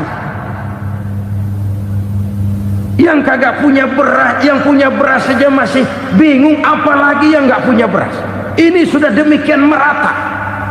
Dulu kita kagum mendengar konglomerat kelas buadah, kelas-kelas yang seakan-akan cuma ada dalam khayalan mereka, punya kekayaan miliaran dolar, triliunan. Sudahlah, seolah-olah nggak terjangkau sama kita. Weh, ternyata yang gede-gede itu juga gede utangnya. Dan rontok satu demi satu. Ternyata rakyat selama ini cuma dialamatkan, cuma dijadikan address. Rakyat yang tidak banyak ngerti persoalan ini harus menanggung hidup ini begini berat, harus menanggung beban hidup ini begini tinggi. Daya beli semakin lemah, semakin terpuruk dan terpuruk, sedang keadaan belum juga banyak berubah. Yang hutang sama luar negeri itu kan bukan rakyat kecil, Ciano. Yang banyak nyimpen dolar juga kan Ciano. Rakyat kecil bocah kampung mah jangankan nyimpen dolar, ngelihat juga tumben. Kemana kita mesti bercermin? Sekali lagi saya mengatakan maaf, kita tidak bermaksud mencari kambing hitam. Karena itu kita tidak bicara orang, kita bicara sistem, kita bicara keadaan. Beginilah yang dikatakan Nabi, penyebab timbulnya bencana, hukum yang ditegakkan tidak lagi berorientasi kepada keadilan, tapi berorientasi kepada kepentingan. Akhirnya bentuk hukum seperti pisau, tajam ke bawah, tumpul ke atas. Hukum cuma buat rakyat kecil, tetapi kelompok menengah ke atas kadang-kadang kebal dari perlakuan hukum. Maka bertebaranlah kemiskinan. Iya, kemiskinan moral berupa lukanya rasa keadilan. Kalau rasa keadilan terluka, orang kan nunggu kesempatan, saudara. Iya, dia nggak bisa ngomong, iya dia nggak sanggup action, iya dia nggak bisa tunjuk rasa, tapi hatinya kan kapan ada kesempatan, kapan ada waktu. Tunggu, hatinya mesti begitu. Sehingga begitu ada kesempatan, terjadilah hal-hal yang tidak terhindarkan. Dan itu ekses, bukan reformasi. Jangan seperti sebuah dialog saya dengan seorang abang beca. Saya bertanya, bang, iya, abang tahu nggak reformasi? Tahu. Ustaz, apa? Pembakaran. Terus penjarahan, lalu perkosaan. Itu reformasi. Itu yang saya lihat. Nah, itu yang dia lihat. Saya tentu tidak menyalahkan abang beca kita, karena memang itu yang dia lihat dan sejauh itu wawasannya. Tapi ini indikasi bahwa banyak rakyat kita yang belum bisa menggunakan kebebasan secara bertanggung jawab. Padahal kebebasan tanpa tanggung jawab tirani. Sebuah contoh gampang-gampangan. Saya beli radio, saya setel di kamar saya, lalu saya bilang, ini radio gue. Yang beli gue, pakai duit gue setel di kamar gue, sekeras-kerasnya, gak ada urusan sama orang lain. Itu kata saya. Tetapi tetangga saya sebelah rumah kan boleh juga ngomong begitu. Kata tetangga saya, ini mata gue, yang ngantuk gue tidur di kamar gue. Kenapa suara radio lu nyampe kemari? Artinya apa ini? Kebebasan saya nyetel radio dibatasi oleh kebebasan tetangga saya yang mau tidur. Tidak ada kebebasan mutlak. Kebebasan mutlak tanpa tanggung jawab kembali akan melahirkan tirani, kembali akan melahirkan pemaksaan kehendak. Dan itu lagi-lagi bukan demokrasi. Saudara-saudara kaum muslimin rahimakumullah. Ini penyakit yang kedua, lukanya rasa keadilan, terutama di kalangan rakyat kecil. Itu mengendap menjadi akumulasi dan menunggu giliran kapan bisa dimuntahkan. Dengan kata lain, rakyatnya udah banyak banget makan yang perutnya jadi enak, nyelam. Kapan nunggu muntahnya? Udah begini banyak akumulasi yang mereka pendam di perut ini, sehingga ketika terjadi kesempatan itu sudah tidak terkendalikan lagi. Kita out of control. Saya tidak mentolerir sikap-sikap kekerasan. Bahkan saya lebih cenderung bahwa kalau di rumah kita banyak tikusnya saja racuni, jangan rumah dibakar. Bahwa ada korupsi, ya, ada kolusi, memang ada nepotisme, tentu. Tetapi tikusnya saja racuni, jangan rumah dibakar. Masa mau ngusir tikus bakar rumah? Tikusnya lari, tikusnya selamat, rumahnya ewes-ewes.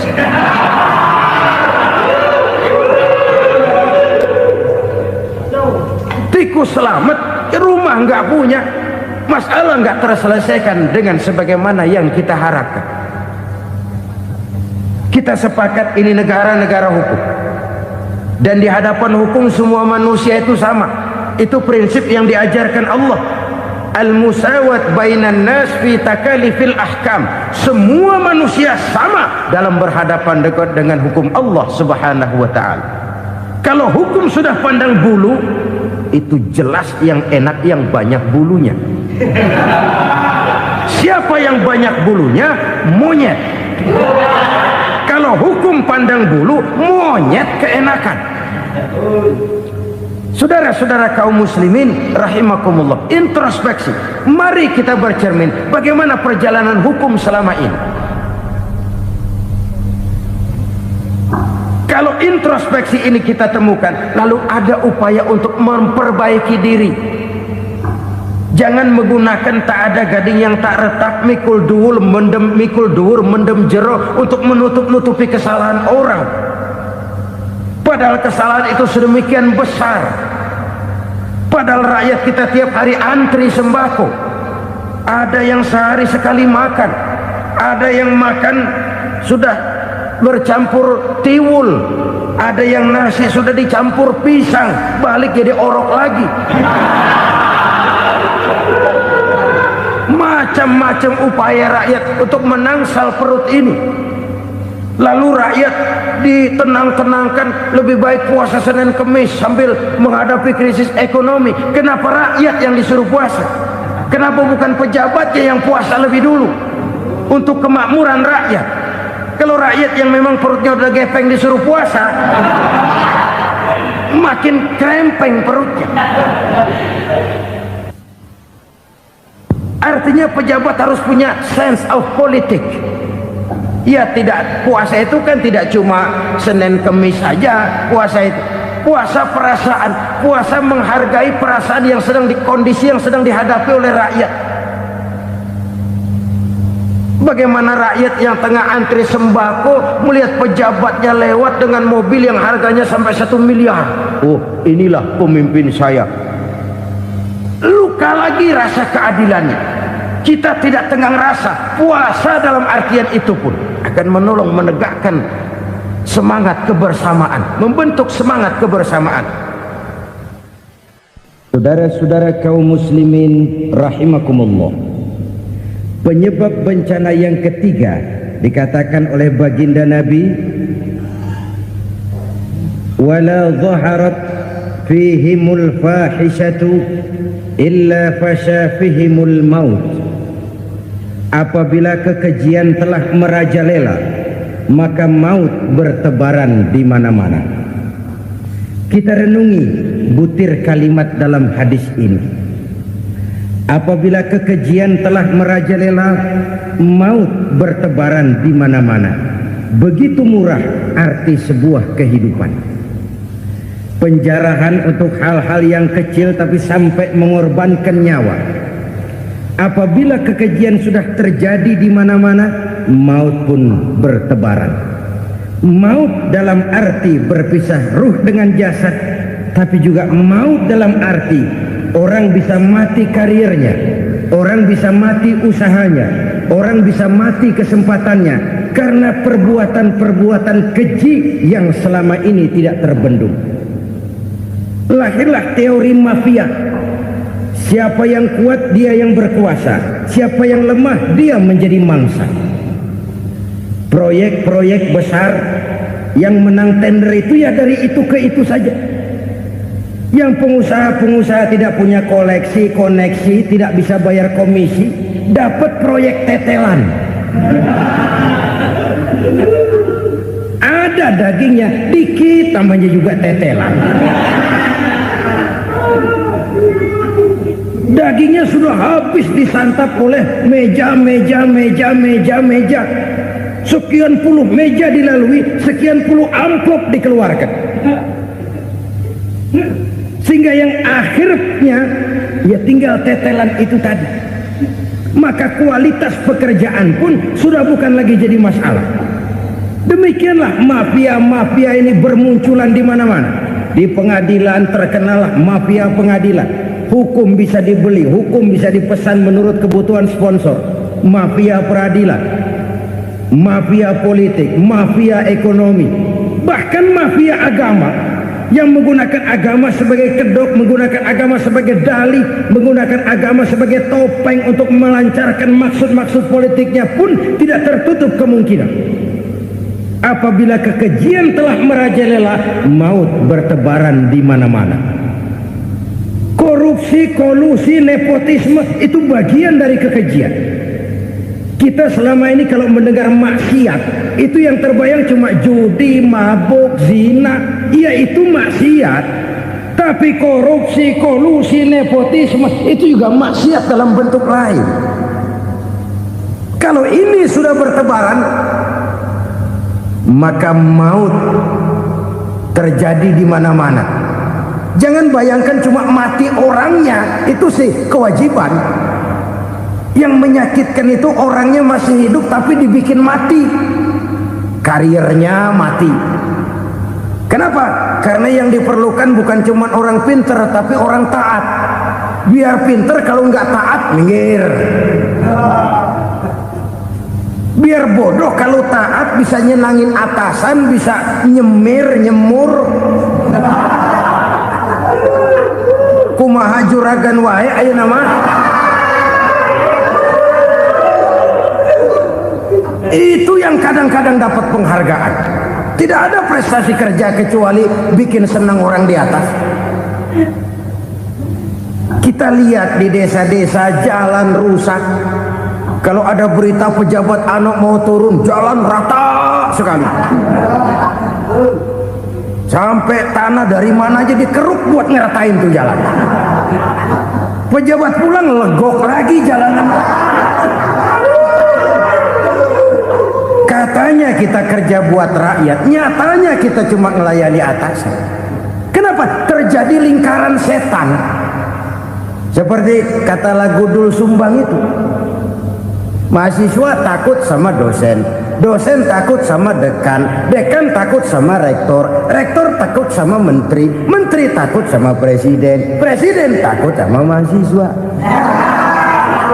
Muter balik lagi, lingkaran setan, lingkaran setan. Saudara-saudara kaum muslimin rahimakumullah, kekejian yang merajalela, praktek-praktek mafia yang tertuang dalam kehidupan sehari-hari menyebabkan orang mati karirnya, jasad masih hidup, karir mati, itu menyakitkan. Mati bisnisnya. Rakyat kecil pernah senang ketika cengkeh booming, harganya bagus, rakyat banyak yang pergi haji. Lalu mau ditata, lahir tata niaga cengkeh, malah amburadul. Harga cengkeh jatuh, petani cengkeh kecil menjerit. Siapa yang untung? Segelintir orang. Masihkah kita pakai atas nama rakyat untuk kepentingan nasional, padahal yang nyanyi cuma segelintir orang? Masihkah kita mau bohongi rakyat ini dengan mobil nasional tapi bikinan Korea? Masihkah kita mau bermain verbalisme, bermain kata? Ini sebuah masa lalu yang tidak perlu terulang lagi untuk masa-masa yang akan datang. Kekejian merajalela, orang mati karir, bisa mati usaha, mati bisnis. Usahanya maju, dirangkul, hancur. Usahanya maju, dipukul, hancur, tenggelam. Bahkan yang memilukan dan memalukan badan-badan usaha milik negara itu dikebiri sedemikian rupa sehingga tidak menghasilkan hal-hal yang bermanfaat buat negara. Saudara-saudara kaum muslimin rahimakumullah, kalau nafsu yang sudah mengatur itu semua, maka kekejian pun merajalela. Orang sudah pakai teori mafia, yang kuat dia yang menang, yang kuat dia yang berkuasa, yang lemah silakan minggir di sudut-sudut kehidupan. Kalau kekejian seperti ini merajalela, maut bertebaran di mana-mana. Banyak orang mati karirnya, banyak orang mati usahanya, banyak orang mati imajinasinya. Sekarang ini dalam dunia seni yang banyak karyawan seni, bukan seniman. Seniman itu kan dilahirkan, lain seniman, lain karyawan seni. Sekarang yang banyak karyawan seni, bukan seniman. Mati karir, mati imajinasi, mati improvisasi, sehingga kehidupan persis sinetron. Sinetron itu yang kita lihat rumah mewah, yang kita lihat rumah bagus. Gak pernah kita lihat di sinetron kita ini rakyat antri sembako. Kita dijejali hal-hal yang indah, yang wah, yang membuat kita tenggelam dalam gaya hidup instan, tenggelam dalam gaya hidup wah. Kita lupa dengan realitas keseharian di tengah-tengah masyarakat kita. Lahirlah kelompok-kelompok selebritis, dibesarkan oleh berbagai media. Selebritis pilek aja masuk koran, pilek.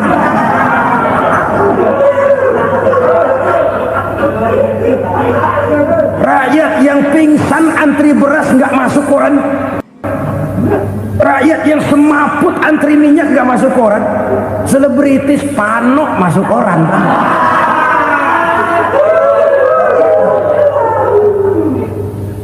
Kita besarkan hal-hal kecil, kita kecilkan hal-hal besar. Karena apa? kita mengejar oplah, kita profit oriented, tidak lagi berorientasi kepada realitas hidup yang kita hadapi ini. Kalau kekejian sudah merajalela, kata Nabi, maka maut bertebaran di mana-mana. Maut dalam artian maut, coba lihat sekarang begitu murah nyawa. Karena 1000 perak orang mau nusuk bunuh. Karena beras seliter orang khilaf, begitu murah kehidupan. Tapi kekejian dalam bentuk korupsi, kolusi, nepotisme, kekejian dalam bentuk itu mematikan karier, mematikan bisnis, mematikan imajinasi, mematikan kreativitas. Itu juga maut dalam bentuk lain akibat kekejaman lain. Ini penyebab yang ketiga. Yang keempat, penyebab bencana menurut baginda Rasul, wala tuffiful mikyala illa muni'un nabat.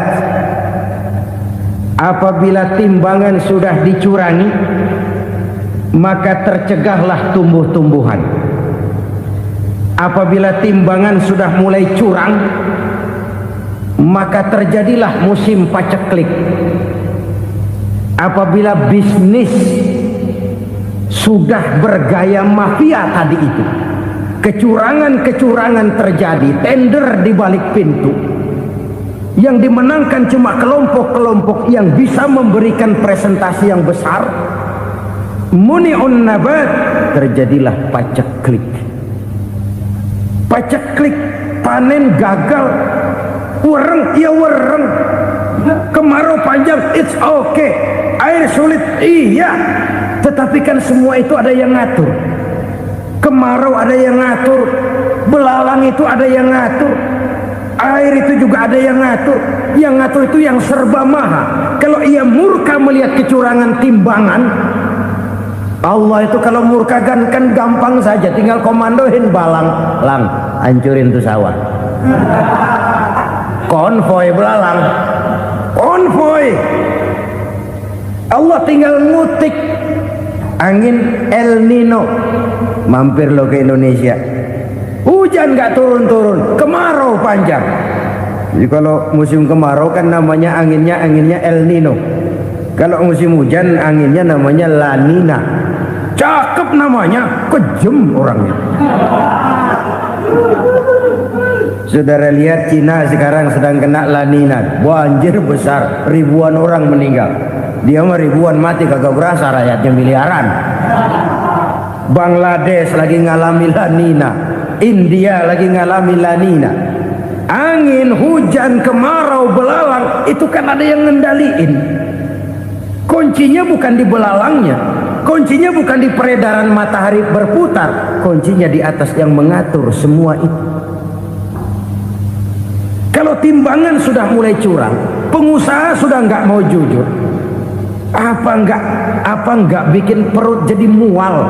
Begitu rakyat antri sembako pingsan nggak dapat beras, sementara beras ditumpuk-tumpuk sampai membusuk. Kemana hati nuraninya?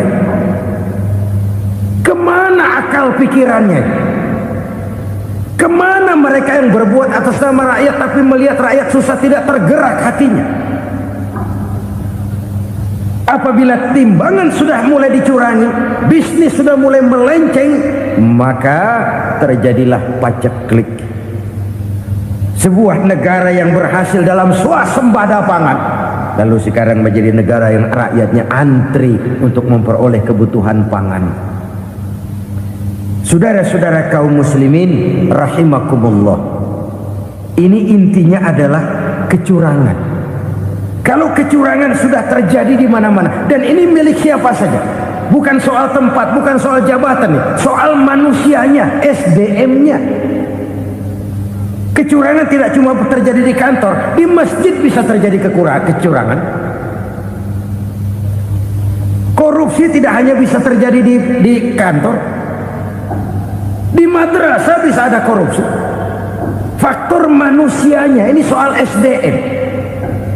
Kecurangan yang besar, tentu besar lagi kerugiannya. Kecurangan yang kecil, kecurangan sehari-hari. Pedagang-pedagang kecil ngurangi timbangan, barang yang buruk dikatakan baik, yang baik dikatakan buruk. Itu merugikan perorangan. Kecurangan yang besar merugikan bangsa dalam bentuk total, dalam bentuk seutuhnya. Nah, kecurangan-kecurangan seperti ini rakyat kan lihat, rakyat kan tahu, dan itu kembali terakumulasi di sini, pegel. Dan jangan lupa, rakyat yang nggak ngomong itu, rakyat yang nggak bersuara itu, batinnya menjerit, jeritannya menggoncang aras, dan itu didengar Allah. Yadullah fauqal jamaah, kata Nabi. Tangan Tuhan di atas orang banyak. Jeritan hati rakyat menggoncang aras. Rakyat yang terlalu banyak dizolim, rakyat yang terlalu banyak dirugikan, ya rakyat yang terlalu banyak di atas namakan, menjerit batinnya, menggoncang aras, dan Allah bisa menggerakkan apa saja untuk membuat satu situasi. Allah bisa menggerakkan apa saja untuk membuat satu situasi. Saudara-saudara kaum muslimin rahimakumullah, ini faktor yang ketiga, timbulnya kecurangan. Faktor yang keempat maksud saya. Yang kelima, penyebab timbulnya bencana menurut baginda Nabi, wala muni'uz zakat wala muni'uz zakat illa hubbisa anhumul qatru. Apabila zakat enggan dibayar, maka tercegahlah qatrun. Qatrun ini kalau bahasa kita sembako. Maka tercegahlah kebutuhan-kebutuhan yang kita perlukan. Ini, kita tidak meragukan bahwa yang kita tuju adalah masyarakat yang adil dalam kemakmuran dan makmur dalam keadilan. Nah, antara kemakmuran dan keadilan ini memang sering tidak bisa berjalan seiring. Pada saat kemakmuran kita kejar, ekonomi kita pacu, ada nilai-nilai keadilan yang tertinggal. Pada saat nilai keadilan kita tegakkan benar-benar, ada unsur-unsur kemakmuran yang terabaikan. Oke, kita bisa mengatakan kasus. Oke, kita bisa mengatakan itu sebagian kecil. Tapi kalau sebagian kecil, lama-lama kan jadi sebagian besar. Oke, kita mengejar kemakmuran. Pertanyaannya, kemakmuran untuk siapa? Oke, kita berikan kelompok tertentu kue yang besar dengan harapan nanti dia bagiin kuenya kepada yang kecil-kecil. Tapi kenyataan, mereka yang dapat kue besar akhirnya malah lupa diri dan lupa daratan. Mau makin besar, malah memeras yang kecil-kecil ini. Sekarang kan yang kecil modali yang besar. Ramai-ramai buka bank, ternyata kamuflase. Uang banknya untuk kredit perusahaannya sendiri. Nasabahnya rakyat kecil. Artinya apa? Rakyat kecil disuruh modalin orang yang udah gede. Ini kan sumber geledek urusan.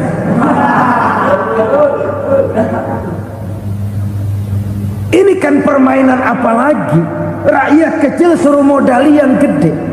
Nasabahnya rakyat kecil, kumpulkan uangnya di bank, kucurkan kredit kepada perusahaannya sendiri. Bukankah itu rakyat kecil suruh modali yang gede? Sudah begitu kejamkah kita untuk meraih keuntungan dengan mengorbankan orang kecil ini? Sudah tidak bicara lagi kah nurani kita melihat penderitaan orang yang semakin susah ini? Kalau zakat enggan dibayar, padahal zakat 2,5% saja, 2,5% saja. Kalau itu pun enggan, kalau zakat saja enggan, bagaimana pula yang namanya sodako, bagaimana pula yang namanya infak, bagaimana pula yang namanya santunan, bantuan. Kadang-kadang lipstick nyumbang si nyumbang, cuman nyolongnya lebih gede. Ini namanya sumbangan lipstick. Buat lipstick itu kan buat ngumpetin bibir pucat. Itu fungsi utama lipstick. Buat ngumpetin korupsinya, nyumbang kegiatan-kegiatan sosial. Tapi yang dia korup lebih gede dari yang dia sumbangin. Lipstick kamuflase. Nepu kata anak sekarang.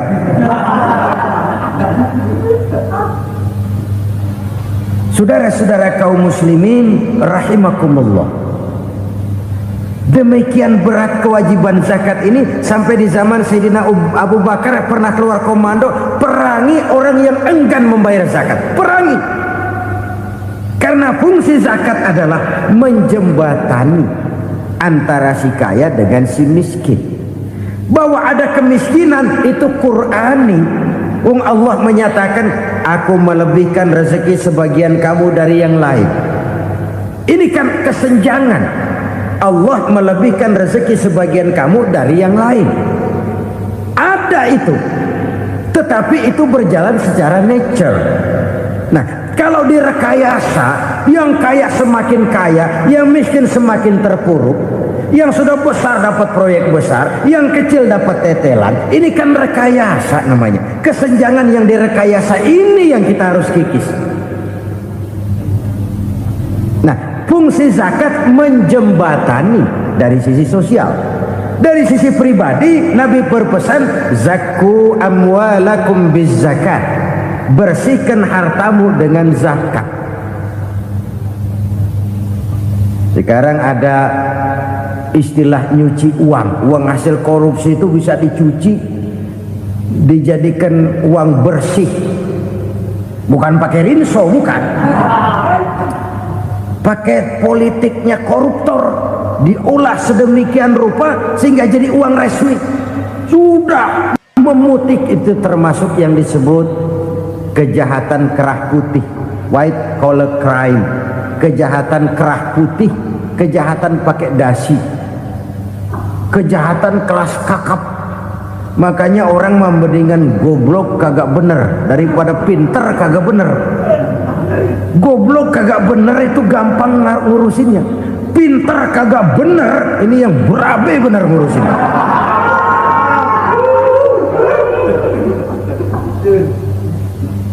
Kita bukan cuma perlu orang pinter kok di zaman sekarang. Kita perlu orang-orang bener yang punya komitmen, yang sesuai kata dan perbuatan, yang bisa merasakan apa yang dirasakan oleh rakyat, yang punya sense of politik yang tinggi, yang peka, yang penuh keterbukaan, yang punya wawasan dan pandangan jauh ke depan. Dari sisi pribadi, zakat itu membersihkan harta kita. Ya, dia tercampur dengan yang subuhat, dia bahkan mungkin tercampur dengan sedikit-sedikit yang haram. Itu zakku amwalakum biz zakat. Bersihkan hartamu dengan zakat itu. Pada sisi sosial ia menjembatani, pada sisi pribadi ia membersihkan harta kita. Karena itu kalau kita minta berdoa minta rezeki, syarat rezeki itu halalan thayyiban wasi'an. Nggak pernah kurang dari 3 itu. Halal, bagus, banyak. Halal, bagus, tapi sedikit, susah ngaturnya. Halal, banyak, tapi kurang bagus. Buat apaan? Bagus, banyak, tapi haram. Enggak ada artinya. Sebab kata Imamul Ghazali, kalau kau terlalu suka memakan makanan yang haram, dikunyah masuk ke dalam perut besar, digiling oleh perut besar, menghasilkan energi, menggerakkan sel-sel pembuluh saraf, kau juga akan cenderung berpikir yang haram. Kalau sudah cenderung berpikir yang haram, perbuatan pun akan mengarah kepada perbuatan-perbuatan yang haram. Dulu waktu kelompok Jimbaran 200 konglomerat Indonesia kumpul dihimbau supaya sekian persen kasih pengusaha-pengusaha lemah. Itu kan cuma sekedar belas kasihan, tidak banyak menolong keadaan. Dan bukan itu yang diperlukan pengusaha-pengusaha kecil. Yang diperlukan adalah berikan kami kesempatan seperti mereka dapat kesempatan. Berikan kami peluang seperti mereka juga dikasih peluang. Kalau cuma dikasih 100 juta, 200 juta hari ini, usaha kami nggak ada prospeknya, peluang kagak ada, kan sama juga bohong. Diceburin ke kali, disuruh berenang, tangan diikat, mendingan mampusin ketahuan. Ayo berenang, berlomba, tangan diikat, kaki diikat, sama saja nyuruh mati. Jadi jangan kasih ikannya, kasih kailnya. Yang diperlukan pengusaha kecil menengah ke bawah itu bukan cuma sekedar belas kasih dari konglomerat besar. Berikan kami peluang seperti mereka juga dapat peluang. Berikan kami kesempatan seperti mereka dapat kesempatan. Berikan kami kredit dengan kemudahan seperti mereka juga kalau minta kredit begitu mudahnya. Menciptakan peluang dan kesempatan, pemerataan. Bukan menciptakan manusia Indonesia dengan standar ekonomi yang sama. Semua rumahnya harus sama, semua punya mobil. Itu sih kebersamaan bebek. Bebek, coba lihat bebek. Satu ngalor semua. Satu ngidul semua. Kebersamaan bukan itu. Kebersamaan adalah menciptakan peluang. Kalau yang kaya bisa semakin kaya, kenapa yang miskin tidak bisa ikut naik jadi sedikit kaya? Kalau pengusaha yang sudah kuat bisa bertambah menjadi kuat dengan proyek mega proyek, kenapa yang menengah tidak bisa ikut menjadi kuat? Dan kenapa kekejian itu merajalela? Kita dengar lewat berita-berita PLN tekor, PLN hutang. Kenapa? Dia beli listrik dari swasta yang belinya lebih mahal daripada penjualannya. Artinya dia beli itu listrik dari perusahaan listrik swasta, dia jual kepada rakyat lagi. Harga jualnya lebih murah daripada dia beli kepada swasta. Kenapa? Ada tekanan lagi tuh. Biasa siklus lagi. Hukum Boyle. Atas neken, paling bawah gepeng. Ya kita nih rakyat kecil, emang nasibnya gepeng terus. Saudara-saudara kaum muslimin rahimakumullah, dari 5 penyebab bencana ini kita ambil kesimpulan untuk sebuah renungan dan introspeksi kita bersama. Pertama, mengingkari janji, padahal janji itu yang lebih tinggi nilainya adalah di hadapan Allah Subhanahu wa taala. Baik wakil-wakil rakyat di parlemen maupun pemimpin-pemimpin rakyat di dalam kabinet, apabila memangku suatu jabatan, selalu mereka mengawali dengan sumpah, dan sumpah itu dimulai dengan demi Allah. Sadarkah kita pada saat itu kita ucapkan bahwa kita sudah mempertaruhkan Allah untuk jabatan yang kita pegang? Kita sudah mempertaruhkan nama Allah untuk posisi yang dipercayakan kepada kita. Sadarkah kita bahwa menyia-nyiakan itu satu dosa yang sangat besar, yang tidak hanya kepada Allah tetapi juga kepada rakyat yang kita wakili, kepada rakyat yang kita pimpin. Cukuplah sudah rakyat dijadikan adres, umat dijadikan alamat sebagai numpang. Marilah kita kembali kepada komitmen awal dengan jujur kepada janji kita sendiri. Lalu yang kedua, kekejian, baik berupa korupsi, kolusi, nepotisme, dan perbuatan-perbuatan lain akan melahirkan kemiskinan. Kekurangan pangan bukan satu-satunya yang menyebabkan rakyat menderita. Lukanya rasa keadilan terakumulasi di hati rakyat, dan jeritan hati rakyat mengguncang aras. Kalau Allah murka, Allah bisa melakukan apa saja untuk menciptakan suatu kondisi. Faktor yang ketiga adalah praktek mafia menebarkan maut, baik orang yang mati jasad dan rohaninya maupun orang yang mati karirnya, mati kejujurannya, mati usahanya, mati imajinasinya. Hilang kreativitas kita sebagai bangsa. Faktor yang keempat, kecurangan-kecurangan di bidang usaha, di bidang tender, mengandalkan menjual kekuasaan. Dan memang repot kalau penguasa jadi pengusaha. Mau atau tidak mau, kebijakan-kebijakan kekuasaannya akan memperkuat jaring-jaring usahanya. dan pada saat itu objektivitas sulit ditemukan lagi. Lalu yang kelima, keengganan membayar zakat, menumpuknya kekayaan negara pada kelompok-kelompok tertentu. Ini akan melahirkan paceklik yang berkepanjangan. Menumpuknya kekayaan dan harta negara pada kelompok-kelompok tertentu akan melahirkan paceklik dan kemiskinan yang berkepanjangan.